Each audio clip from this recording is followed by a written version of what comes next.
जय राम जय जय राम श्री राम जय राम जय जय राम श्री राम जय राम जय जय राम श्री राम जय राम जय जय राम श्री राम जय राम जय जय राम श्री राम जय राम जय जय राम। जय श्री हरि।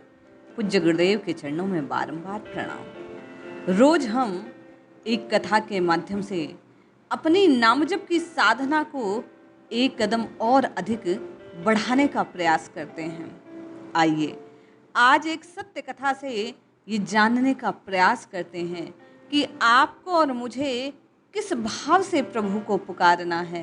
हमारी नामजप की साधना में कैसा भाव होना चाहिए। ये सत्य कथा निश्चय ही आपके और मेरे अंतःकरण में जमी हुई धूल को साफ कर देगी, आपकी और मेरी साधना को सिद्धि तक पहुंचा देगी। कैसे एक भोले भक्त के लिए रघुनाथ जी पिता बनकर, माँ जानकी माँ बनकर, हनुमान जी बड़ा भाई बनकर और श्री लखनलाल जी चाचा के स्वरूप में प्रस्तुत हो जाते हैं। कैसे एक बालक के भाव को पूरित करने के लिए, कैसे एक भक्त के विश्वास को सत्य करने के लिए नित्य की क्रियाएं उसके संग करने लगते हैं। कैसे उसके जीवन में एक साधारण जीव की भांति उसके कार्यों का संचालन करते लगते हैं। आइए ये सत्य कथा सुनते हैं, इस भाव को हृदय में धारण करते हैं और इसी प्रकार राम राम राम राम जप कर राम जप की अपनी साधना को पूर्णता प्रदान करते हैं। एक गरीब बालक था तो अनाथ। एक दिन बालक भूख से तड़फता हुआ एक संत के आश्रम में गया और बोला कि बाबा आप सबका ध्यान रखते हैं, मेरा इस दुनिया में कोई नहीं है, मैं क्या यहाँ आपके आश्रम में रह सकता हूँ। बालक की बात सुनकर संत बोले, बेटा तेरा नाम क्या है। उस बालक ने कहा, मेरा कोई नाम नहीं बाबा। संत ने बालक को देखा और कहने लगे, बेटा आज से तेरा नाम रामदास है, तू इन राम जी का दास है। तू आश्रम में रह, आनंद से रह और राम राम जपा कर। रामदास वहीं रहने लगा, आश्रम के सारे काम भी करने लगा। वो संत धीरे धीरे जब समय व्यतीत हुआ तो 80 वर्ष के हो चुके। एक दिन मन में तीर्थ यात्रा की कामना जगी। बोले अब तो इस शरीर से न जाने कितने दिन का वास्ता है, हमें भी अंत का रास्ता देखना होगा। आज उनके मन में ये बात उठी कि मैं तीर्थ यात्रा पर जाऊं। गुरुदेव ने कहा, कौन कौन साथ चलेगा। सब शिष्य चालाकी करने लगे, मन में सोचने लगे यदि आश्रम में रुकेंगे तो हमें आश्रम की सारी व्यवस्था करनी होगी, काम करना पड़ेगा। सबके सब एक साथ बोल पड़े, गुरुदेव हम चलेंगे हम चलेंगे हम चलेंगे। सब साथ चलने को तैयार। पता चला कि आश्रम में कोई रुकने को तैयार ही नहीं है। वह बालक रामदास सबकी ओर देखकर सोचता है कि सब चले जाएंगे तो आश्रम में कौन रुकेगा। और गुरुदेव ने कहा कि किसी ना किसी का आश्रम में रहना जरूरी है। वह बालक गुरुदेव के पास गया और बोला, बाबा अगर आपको ठीक लगे तो हम यहीं आश्रम में रुक जाते हैं। संत ने कहा, ठीक है, रुकने पर आश्रम का काम करना पड़ेगा बेटा। आश्रम की साफ सफाई में भले ही कमी रह जाए, पर ठाकुर जी की सेवा में कमी नहीं करनी है। रामदास ने कहा, बाबा मुझे तो ठाकुर जी की सेवा करनी नहीं आती। आपने बचपन से कहा राम राम जपा कर मैं जपता रहता हूँ, आप मुझे सेवा बतलाइए कैसे करनी होगी, फिर मैं कर दूंगा। संत रामदास को लेकर मंदिर के भीतर गए और बाबा जो मूर्तियां, जो श्री विग्रह मंदिर में विराजमान थे, उस राम दरबार की झांकी की ओर इशारा करके बोले, बेटा ये श्री राम जी हैं, ये माँ जानकी है, ये लखन जी हैं और ये हनुमान जी हैं। संत बालक गुरुदेव की बात को याद करके बोला, गुरुदेव आप ठाकुर जी की सेवा करना सिखा रहे हैं। आप कहते हैं नाता हो तो सेवा बड़ी अच्छी होती है, आप ही बता दीजिए इनसे मेरा नाता क्या है, क्या रिश्ता है इन लोगों से। रिश्ता बन जाए तो आप कहते हैं ठाकुर की सेवा में आनंद आएगा। आप मेरा कोई ना कोई रिश्ता इनसे गुरुदेव अवश्य जोड़ दे। बाबा ने बात सुनी, उनके हृदय में भी जम गई कि जब रिश्ता होता है तो रिश्ते को निभाया जाता है, सेवा करने का आनंद दास को आता है। रामदास की बात सुनकर गुरुदेव बोले, वो बाबा कि देख आज से ये राम जी तेरे पिता हैं और ये सीता जी तेरी माता हैं। रामदास ने साथ में खड़े लखनलाल जी की ओर इशारा करके कहा, बाबा ये जो पास खड़े हैं ये कौन है मेरे? संत ने कहा, ये तेरे चाचा श्री हैं। और हनुमान जी की ओर इशारा करके कहा, ये बड़े भैया हैं। रामदास सब समझ गए ना? हाँ हाँ बाबा सब समझ गया। गुरुदेव के चरणों में प्रणाम किया। गुरुदेव सब शिष्यों को साथ ले तीर्थ यात्रा पर चले गए।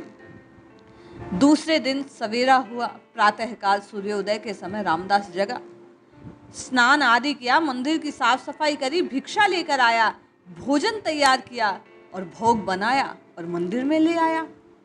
रामदास ने 4 अलग अलग पत्तल में भोग परोसा और चारों के सामने धर दिया। अब कहने लगा, पहले आप खाओ तो मैं खाऊं। मात पिता हे राम जानकी आप ही भोग लगाओ। हे लखन लाग और हनुमत अब जल्दी से आओ। इस प्रकार वह अपना भाव निवेदित करने लगा। रामदास बार बार रघुनाथ जी और माँ जानकी को पुकारने लगा। लखनलाल जी और हनुमान जी को विनम्र अनुरोध करने लगा कि आप भोग लगाओ तो पीछे मैं पाऊं। बैठे बैठे सुबह से शाम हो गई पर उन्होंने भोजन पाया नहीं। रामदास को लगा कि नया नया रिश्ता है तो लगता है इन्हें मुझसे शर्म आ रही है।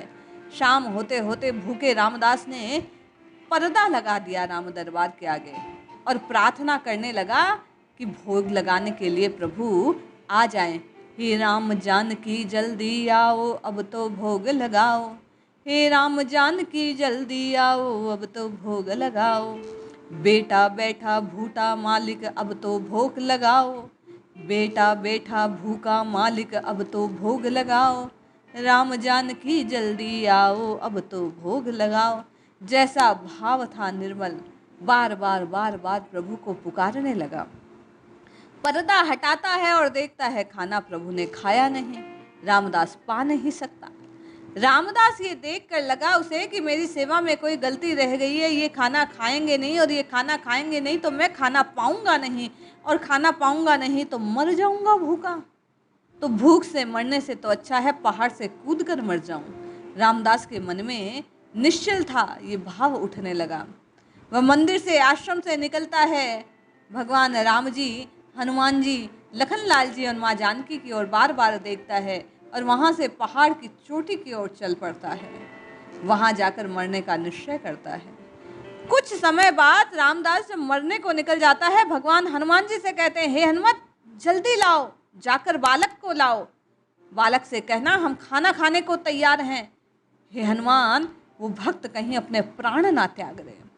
हनुमान जी जाते हैं, रामदास को कूदने से पहले पहले बाबा के पास पहुंच जाते हैं। वहाँ हनुमान लाल जी उस बालक के पास। हनुमान जी पीछे से हाथ पकड़ लेते हैं और कहते हैं, चलो चलो मैं तुम्हें लेने आया हूँ। रामदास कहता है, कौन है आप? हनुमान जी कहते हैं, अरे इतने जल्दी बड़े भैया को भूल गया? अभी अभी तो खाना खाने के लिए बार बार कह रहा था और अब पूछ रहा है कौन हूँ मैं? रामदास कहता है, इतनी देर तो आए नहीं जब खाना खिला रहा था, अब क्यों आए हो? तब हनुमान जी कहते हैं कि देखो पिताश्री का आदेश है, आप सब साथ बैठकर खाना खाएंगे। फिर वह उसे लेकर मंदिर आ जाते हैं। आश्रम के मंदिर में पहुंचते हैं। उस दिन से नित्य का क्रम बन जाता है। राम जी, माँ जानकी, लखनलाल जी और हनुमान जी साक्षात बैठकर रामदास के भोजन बनाने पर भोजन करते हैं। ऐसे करते करते कई दिन बीत गए। 15 दिन का समय बीता। 5-5 लोगों का रामदास काम अकेला करता, आश्रम की सफाई करता, दिन भर काम करता, थक जाता। अब उसने सोचा ये तो चल नहीं सकता लंबे दिन। ये चारों बैठकर खाते हैं और मैं दिन भर काम करता हूँ। मैं अकेला सारा काम क्यों करूँ? सारे दिन बैठे बैठे खाते हैं और मैं अकेला काम करूँ। आज रामदास मंदिर में गया और कहता है, पिताजी कुछ बात करनी है आपसे। राम जी बोले, कहो बेटा क्या काम है? रामदास कहता है, देखो बाबा, घर में एक छोटा सबसे मैं सब काम करता हूँ। अकेले सब काम करता हूँ तो थक जाता हूँ। सारा दिन खाना बनाता हूँ, काम करता हूँ, अब ऐसा होगा नहीं मुझसे। राम जी कहते हैं, बेटा फिर बताओ क्या करना है? रामदास कहने लगा, देखो पिताजी, आज से माताजी अर्थात माँ जानकी अब से रसोई इनके हवाले हैं। चाचा जी घर की साफ सफाई करेंगे और भैया ये जो हनुमान जी है ना, शरीर बड़ा मजबूत है इनका, ये जंगल से जाकर लकड़ी लाएंगे पिताजी, आप और मैं बाजार चलते हैं, राशन का सामान लाते हैं, घर पर बैठकर आप पत्तल बनाओ, मैं बाकी काम किया करूँगा। राम जी ने कहा ठीक है बेटा, जैसा तुम कहो। अब वह रामदास मन ही मन सोचने लगा, ये सब अपना अपना काम करेंगे तो मुझे तो आराम है, बहुत दिन अकेले काम कर लिया, अब तो कुछ आराम मिलेगा। ऐसा कहकर कुछ दिनों तक यही क्रम चलता रहा। माँ जानकी भोजन बनाती, राम जी पत्तल दोना तैयार करते, हनुमान लाल जी जंगल से लकड़ी काट कर लाते, लखन लाल जी पूरे आश्रम की साफ सफाई करते, भोजन बनने पर सब साथ बैठकर भोजन करते। हंसी खुशी दिन बीत रहा था। जैसे एक साधारण परिवार का दिन बीतता है, उसी प्रकार इस परिवार का, इस आश्रम में इन सबका दिन बीतने लगा। सब मिलकर परिवार की तरह रहते। एक दिन यकायक संत, वो जो बाबा थे गुरुदेव, वो तीर्थ यात्रा से लौट आए। आकर आश्रम की ओर देखा तो वे बड़े ही सकपका गए कि ये क्या, शीशे जैसा आश्रम चमक रहा है। बड़े प्रसन्न हुए, मंदिर में गए, देखा जाते ही मंदिर में प्रतिमाएं कहाँ हैं, सब विग्रह गायब हो गए। वे संत कुछ परेशान हो गए। संत ने सोचा कहीं इस रामदास ने प्रतिमाएं बेच तो नहीं दी है। भीतर क्रोध जागृत हो गया। संत ने क्रोध के भाव से रामदास को बुलाया और पूछने लगे, कहाँ है मेरे भगवान? रामदास भी अकड़ कर बोला, मुझे क्या पता, हनुमान भैया जंगल लकड़ी लाने गए होंगे, लखन चाचा सफाई कर रहे होंगे, पिताजी पत्तल दोना बना रहे होंगे और माँ जानकी रसोई में होगी, देख लो आप ही स्वयं। संत बोले, क्या पगला गया है, क्या बोले जा रहा है? रामदास ने कहा, देखो मैं सच सच कह रहा हूँ गुरुदेव, मुझे नहीं पता, ये चारों काम में लगे हुए होंगे, देख लो आप ही जाकर। बाबा दौड़े दौड़े रसोई की तरफ आए तो देखते हैं एक झलक माँ जानकी भोजन बनाते मिली और तत्क्षण अंतर ध्यान हो गई। राम जी पत्तल बनाते बनाते अंतर ध्यान हो गए। चारों के चारों श्री विग्रह पुनः मंदिर में स्थापित हो गए, विराजमान हो गए। अब संत की हालत काटो तो खून नहीं। उन्हें विश्वास नहीं हो रहा कि माँ जानकी, लखनलाल जी, हनुमान जी और स्वयं श्री राम इसके परिवार की तरह सब काम कर रहे थे। उनकी आंखों पर जो देखा उसे विश्वास नहीं कर पा रहे थे। वे पुनः रामदास के पास आते हैं और उससे पूछने लगते हैं। तो वह कहते हैं, देखो बाबा, अकेले काम करता करता थक गया था, इन सबको काम में लगा दिया, आप आए वापस इनको यहाँ खड़ा कर दिया, ये क्या किया आपने? रामदास की ये बात सुनकर गुरुदेव रामदास के चरणों में गिर पड़े और कहा, बेटा तू धन्य है, धन्य है, धन्य है, तुझ जैसा भाव रखने वाला भक्त। तूने ठाकुर को जीवंत कर लिया, तुमने इनके परिवार से जो रिश्ता जोड़ा उसे सच में निभा दिया, तू धन्य है। बार बार गुरुदेव शिष्य की अनुमोदना करने लगे, प्रशंसा करने लगे, उसकी बलैया लेने लगे, रो रो कर राम जी की ओर निहारने लगे। बोले, बेटा तेरा भाव धन्य है। आप और मैं भी इस कहानी के, इस कथा के, इस प्रसंग के, इस सत्य घटना के इस भाव को, इस मर्म को धारण करें।